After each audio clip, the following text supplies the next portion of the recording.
Yung ulam na simple lang. Ayan. Pritong isda. Tapos meron tayong sausawan na may kamatis, na may bagoong.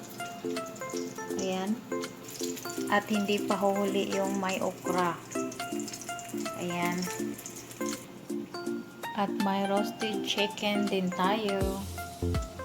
Kainan na. So, ayan guys. Ready na yung ating kanin. Okra. May sausawan. Ayan.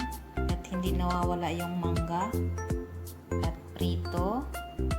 At ito yung paborito ng asawa ko. Chicken.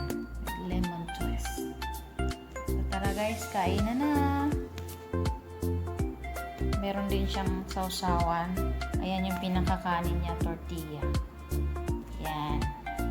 Kain tayo.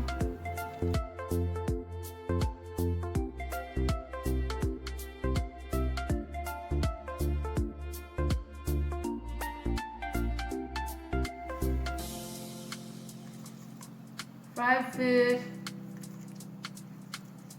And chicken with sausawan, mango. Okay, let's eat with fish, sausaw,